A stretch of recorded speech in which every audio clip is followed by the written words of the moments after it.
Hello, I am Dr. Prakash Sanzgiri. I would like to thank the organizers for inviting me to speak on this new exciting topic, the use of SGLT2 inhibitors in patients hospitalized for acute decompensated heart failure. Before we proceed further, I think it's better to define what is acute heart failure. We look basically divided into de novo heart failure, where this is the first episode of heart failure, and it is usually related to sudden increase in intracardiac filling pressures or myocardial dysfunction. Commonly seen in acute coronary syndromes, accelerated hypertension, viral myocarditis, toxic cardiomyopathy, pericardium cardiomyopathy, Takashubo or thyroid storm or arrhythmogenic cardiomyopathy. And that presents as pulmonary edema or cardiogenic shock. Now, this is the first episode of heart failure, but after some time, it can lead to what is known as acute decompensated heart failure, where the primary problem is a dysregulated neurohormonal compensatory mechanism. And this results in congestion and fluid retention with weight gain, exertional dyspnea, orthopnea, and dependent edema.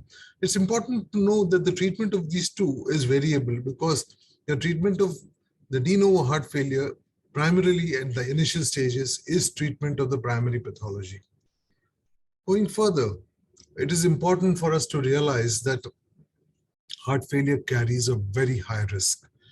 On the left-hand side, you can see the risk related to atherosclerotic cardiovascular disease. And we can see that the maximum risk, even in the very high-risk group, is about 7% per year. That's for myocardial infarction and stroke. However, if you see the risk of heart failure related to hospitalization or worsening of heart failure, what we call as acute decompensated heart failure, the risk for death as well as rehospitalization is up to 40%. Even in the so-called stable heart failures, the risk is 10, which is much more than that what you get for cardiovascular disease. So it is important that this aspect of heart failure is not neglected. There is no such entity as a stable heart failure. I think it's better to call it heart failure in remission because once there is an acute event, what happens is the patient deteriorates, treatment improves, but never comes back to normal. So what it means that very often, with every event, you get a deterioration in the condition, a deterioration in the myocardial function, which eventually leads to death. So the best way to prevent this downfall is to see that these episodes of acute decompensated heart failure are appropriately treated and do not recur again. That means there are no further episodes of decompensation. That's the best way to manage these patients. And that is what we're going to talk about today. This is from the Indian study, the Trivandrum Heart Failure Registry. And it shows that if these people are readmitted again and again, then mortality is much more than if there's no readmission. Similarly, what it has also shown is that if you give suboptimal treatment, the mortality is much higher as compared to guideline-based medical therapy. So even in our country where the treatment does not reach everyone, basically if you give proper therapy, we reduce the mortality rate in these patients. As you see here, 4 to 6% in hospital mortality when there's acute heart failure. Post-discharge, 10 to 30% in the first 3 months, and thereafter, up to 5 years, up to 40 to 50% mortality. We need to stop it at this level of acute heart failure by giving the best possible therapy. A case history.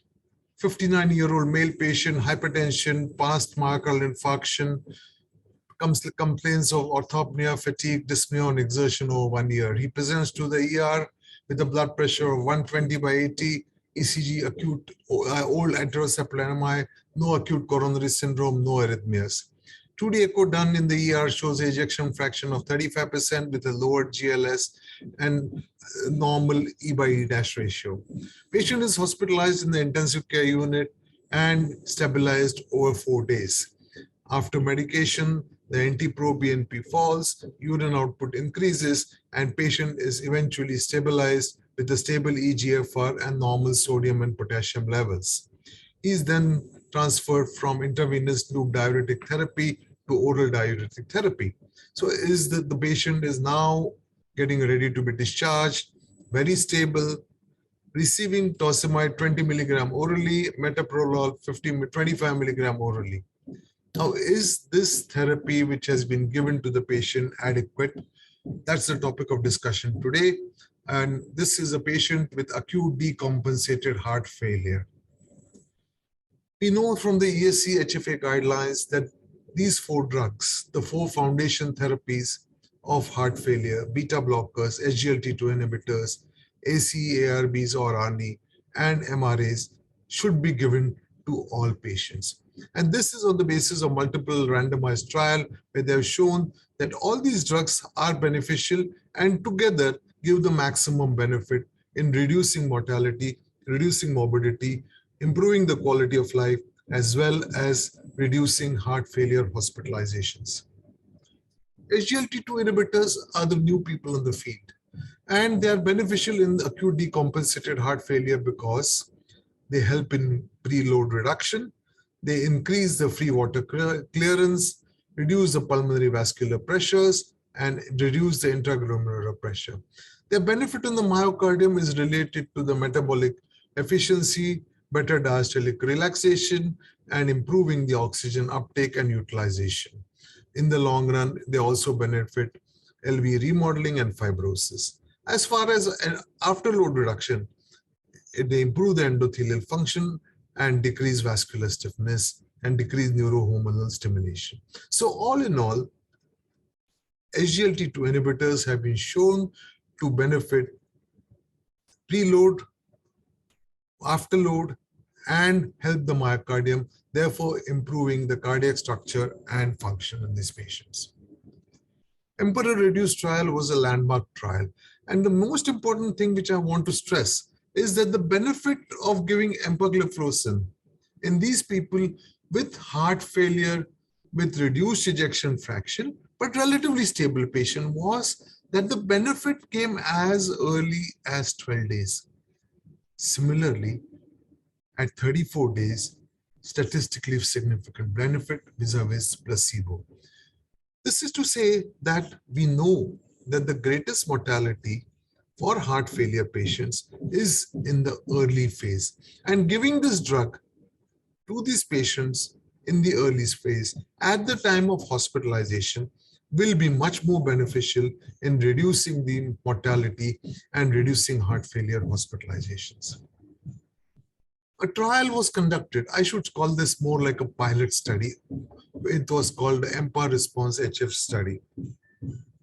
In this study, 80 patients with acute decompensated heart failure with or without diabetes were studied. They were giving empagliflozin versus placebo. And randomization was done within 24 hours of presentation. That is, some of them had not even stabilized. The primary endpoints were not significantly benefited, but the secondary endpoints of risk reduction was definitely benefited.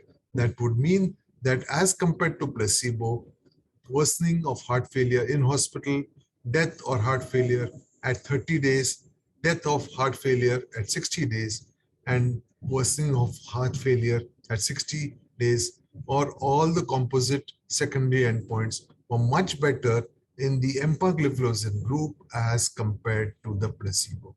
So, though the primary endpoints, that is improvement of dyspnea, diuretic response, change in NT-proBNP was not significantly benefit, this gave us an idea that empagliflozin benefits acute heart failure.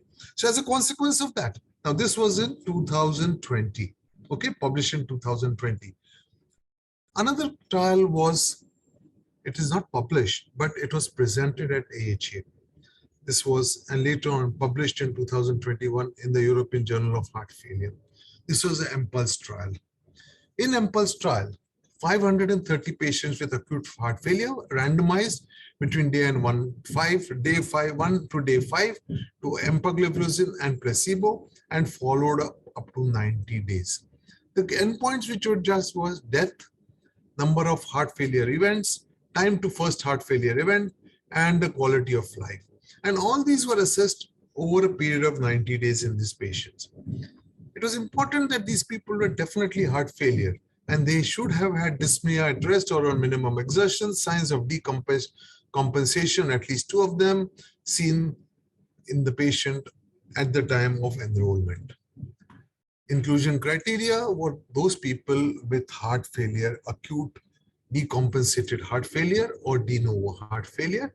And this was regardless of whether the person had heart failure with reduced ejection fraction, heart failure with mildly reduced ejection fraction, or heart failure with preserved ejection fraction. Patients were first stabilized, and the stabilization criteria mentioned that first and foremost, the systolic BP was over 100, no symptoms hypertension, no increase in IV dose of diuretic for 6 hours, no IV vasodilators for last 6 hours, and no inotropes for 24 hours prior to randomization. And after randomization, between 1 to 5 days, the patients were assessed. It was found whether there was an abnormal NT-proBNP, and the minimum dose of diuretics required was 40 milligrams of furosemide. Patients in cardiogenic shock, those people with acute MI, pulmonary embolism, acute coronary syndrome, previous stroke, TIA within 90 days, or a eGFR of less than 20, and type 1 diabetes, they were not included in the study. Interestingly, it was found that the all-cause mortality was significantly less in the empagliflozin group as compared to the placebo group. Heart failure events were much less in the EMPA group as compared to the placebo group. The quality of life at 90 days was better. Unplanned visits or heart failure visits to the hospital were much less. Now, this was a good indication that empagliflozin is a treatment option in acute heart failure soon after stabilization, and it reduces all the causes of mortality, repeated heart failure events, improves quality of life, few adverse events, and benefits all the 3 types of heart failure which we know about. So this is the takeaway from this EMPULSE trial, which was there in heart failure patients, acute heart failure patients. It is also interesting to note that adding empagliflozin to AC inhibitors is definitely better, whether even with the full higher dose or the lower dose. To beta blocker, it is beneficial. To MRS, it is beneficial. And as well as you can see, to various combinations, empagliflozin added is definitely beneficial as compared to placebo. So it's a great drug to be treat patients with heart failure. Coming back to how we should be starting the drugs. The old conventional sequencing was start AC inhibitor ARB, add a beta blocker, MRA, and later on, if the benefit of AC ARB is not there, then you can add ARNI. You're losing a lot of time. It takes up to 6 months to titrate in these people if you go by conventional sequencing. But we know the maximum benefits are there when the patients are treated early. So what we have is a new sequencing event, the rapid sequencing. Start with the beta blocker SGLT2 inhibitor. Now, this is as per the European Society of Cardiology Heart Failure Association guidelines. So initially start with beta blocker SGLT2 inhibitor. After that, you can add ARNI and thereafter MRA. Regularly monitor 2D echo, eGFR, creatinine, and electrolytes in all patients. As I mentioned, it's a 3-step approach. Why beta blockers? Most effective and rapidly acting option to prevent sudden cardiac death and arrhythmias, and definitely help particularly remodeling in the long run. SGLT2 inhibitors, early osmotic diuretics, nephroprotection, ensure to it that the eGFR is more than 30 when you're starting DAPA, and the eGFR is more than 20 when you're starting EMPA. Eventually, at the moment of, we don't require some specialized monitoring when we start SGLT2 inhibitors. It's a single dose which has to be started and continued thereafter. Step 3 is introduction of ARNI. Step 2 rather is an introduction of ARNI. ARNI is a great drug and should be given to all the patients who have got a heart failure with reduced ejection fraction. It has been shown to be beneficial when started, eventually when the patient is in hospital. And the third step is adding MRAs. MRAs, you have to be very careful because it can worsen kidney function. It can cause hyperkalemia. You need to closely monitor. There is no significant reduction of blood pressure. but you have to monitor when you introduce MRAs, please. So we have 4 drugs in 4 weeks. ARNI, 3 stages we have to do. Beta blockers 4, MRAs 2, SGLT inhibitors like empagliflozin, only 1 single dose to be continued. If you want to do it all these 4 days, you can understand that you get the benefit rapidly, you get the benefit for the patient in every way possible. Why start in the hospital? In hospital, more likely to be treated, more likely to be tolerated, more likely to be getting the prescription right, more likely subsequently to adhere to treatment, more likely to persist, more likely to feel better, and more likely to be at home and likely to survive after giving all these 4 drugs in the first 4 weeks. The maintenance of this quadruple therapy is important. One may add or subtract depending upon the need, depending upon the EGFR, depending upon the blood pressure. A question which is commonly asked, can we start SGLT2 inhibitors in acute MI? The answer to this will come out in the next few trials with empagliflozin, which is there. Then you have got with dapagliflozin, which is coming up soon. You have got multiple trials coming. And these trials like DAPA-EMA, EMPACT-EMA, EMA, all these trials will eventually, in the next few years, give us an idea whether SGLT2 inhibitors can be used in acute myocardial infarction. So, this is a very beautiful slide which shows that when the blood pressure is more than 85 or equal to 85, you cannot start most of these drugs. Carvedilol can be given if the BP is more than 90 as per the IMPACT-HF trial. If the BP is more than 100, yes, you can start ARNI, empagliflozin, sotagliflozin. Now, this is before discharge. After discharge, yes, you can start ARNI, Vesiguard, and you can start Omnicart. Keeping all this in mind, what it means is starting these drugs early can be possible when the person is hospitalized, even if the blood pressure is low. You do it, you monitor it, and accordingly titrate the doses as per the patient's needs. The story is not over yet in the war against heart failure. It can only be won with pragmatic, deliberate, and scientific implementation of data, overcoming the inertia of prescription. Yes, we have some misgivings about starting all the 4 drugs. Please understand, giving all the 4 drugs together is the best option, and it is a new standard of care for patients with heart failure with reduced ejection fraction. Thank you very much for your attention.